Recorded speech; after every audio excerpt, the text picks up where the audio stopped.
नमस्कार किसान भाइयों, आज हम आपको बताएंगे छोटे तालाबों में मछली पालन की शुरुआत कैसे करें। दोस्तों, इसमें सबसे पहले आपको तालाब का साइज कम से कम 1/4 एकड़ यानी कि लगभग 1000 वर्ग मीटर के आसपास कम से कम होना चाहिए और बड़े से बड़ा, ज़्यादा से ज़्यादा 5 हेक्टेयर 4 हेक्टेयर से बड़ा तालाब नहीं होना चाहिए।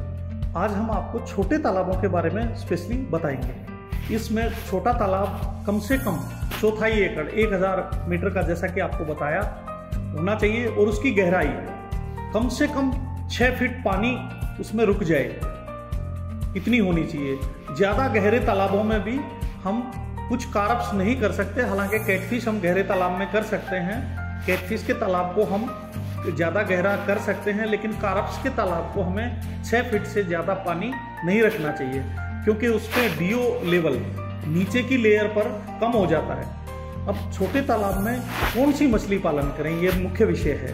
आपके क्षेत्र के हिसाब से सबसे पहले हम गर्म क्षेत्र, जो मैदानी इलाका है हिंदुस्तान का, उसको मद्देनज़र रखते हुए आपको बताते हैं। यहाँ पर हमें भारतीय मेजर कार्प, जो हमारी करोड़ों वर्षों से यही पली बड़ी है, जो वातावरण के अनुसार ढली हुई मछली है, वही मछली आपको ट्राई करनी चाहिए। अगर आप कम समय में फसल लेना चाहते हैं तो आप जो विदेशी कैटफिश हैं, जैसे पंगेसियस है, इसका कल्चर कर सकते हैं। तो आज के इस एपिसोड में हम आपको छोटे तालाब में इंडियन मेजर कार्प और कैटफिश पंगेसियस, इनके पालन के बारे में आधारभूत जानकारी हम आपको आज देंगे। जैसा कि पिछले एपिसोड में भी बताया था कि सबसे पहले हमें मिट्टी की जांच और पानी की जांच पहले कर लेनी चाहिए।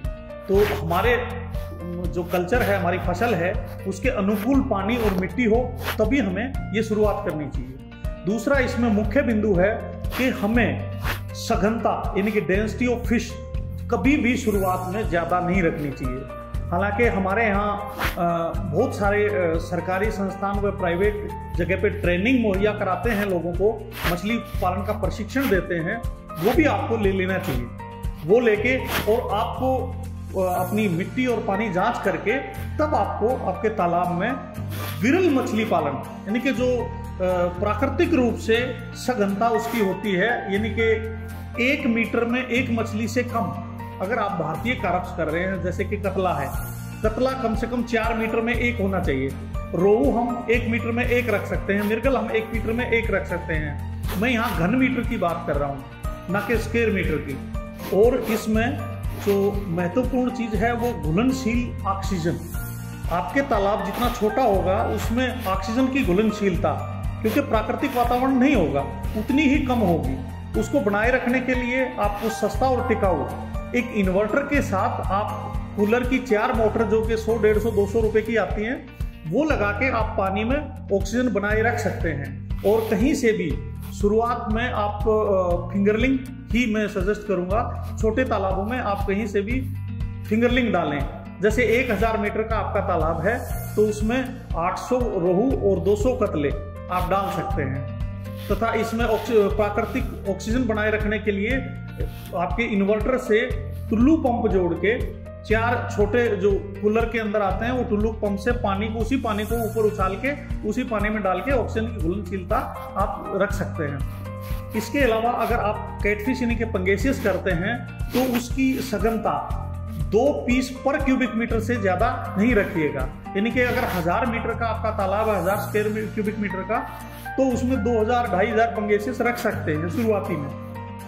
जैसे जैसे आप निपुण होंगे, इस सघनता को हर क्रॉप में 10 से 15% आप बढ़ा के आप इसमें चेक कर सकते हैं। लेकिन इसमें भी एक परिस्थिति ऐसी आती है कि उससे ज़्यादा आपको जाना आपके कल्चर में नुकसान देने लगेगा। जैसे कि आपको FCR कम हो जाएगा, फूड कन्वर्सन रेशियो, यानी कि आपका दाना ज़्यादा खाएगी मछली और बढ़ेगी कम। जब आप प्रेस्क्राइब्ड लेवल से ऊपर जाते हैं तो आपके खर्चे बढ़ जाते हैं, मुनाफा घट जाता है।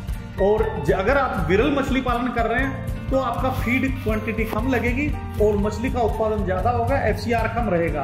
यानी कि हमारे जो प्रैक्टिकल करे हुए हैं उनके अंदर लगभग 1 किलो खाना खिला के 900 ग्राम मछली लोगों ने पैदा करके देख ली है। किसान भाइयों, इसके अलावा हमारे भारत सरकार ने तिलापिया की इम्प्रूव्ड वैरायटी पैदा करी है, जिसको भारत सरकार प्रमोट भी कर रही है। इसको भी आप छोटे तालाबों में आसानी से पाल सकते हैं, जो कि हमारा राजीव गांधी एक्वाकल्चर सेंटर आपको सीड देता है। वहाँ से सीड लेके आप अपने छोटे पॉन्ड में ये जल्दी, एक तो इसका समय अवधि बहुत कम है पालन का, इसको आप थोड़े समय में जल्दी तैयार कर सकते हैं और भविष्य में इसकी बहुत बड़ी डिमांड होने वाली है, क्योंकि दुनिया में, भारत में अभी प्रचलित कम है, लेकिन दुनिया में ये दूसरे नंबर की खपत की मछली है, यानी कि टॉप जो खपत है उसमें दूसरा नंबर आता है इसका पूरी दुनिया में। तो दोस्तों, ये बड़ी आसानी से इसके ऊपर प्रैक्टिस आप कर सकते हैं। जो शुरुआती किसान हैं, मत्स्य पालक हैं, उनके लिए बहुत हार्ड फिश है। ये जल्दी मरेगी नहीं, जल्दी बीमारियां नहीं आएंगी और ये प्राकृतिक प्रजनन भी करती है। आगे आपको बाजार की उपलब्धता, आप मछली पाल रहे हैं, आपके लोकल एरिया में कौन सी मछली पसंद करी जाती है, वो उपलब्धता जरूर देखें। आप कहाँ मछली बेचेंगे। अगर आपके यहाँ रिटेल में मछली बिक जाएगी तो आपका मुनाफा दोगुना हो जाएगा। तो कोशिश करिए जिस मछली को आप रिटेल में बेच पाएं और जो आपके लोकल एरिया में अच्छी डिमांड हो, उसके साथ आप शुरुआत कर सकते हैं। तो किसान भाइयों, अगले एपिसोड में हम आपको बताएंगे कि छोटे तालाब में मछली पालन करके ज्यादा मुनाफा आप कैसे कमा सकते हैं। तो जुड़े रहिए हमारे चैनल से, लाइक और सब्सक्राइब करना मत भूलिए और डाउनलोड करिए माजा ऐप।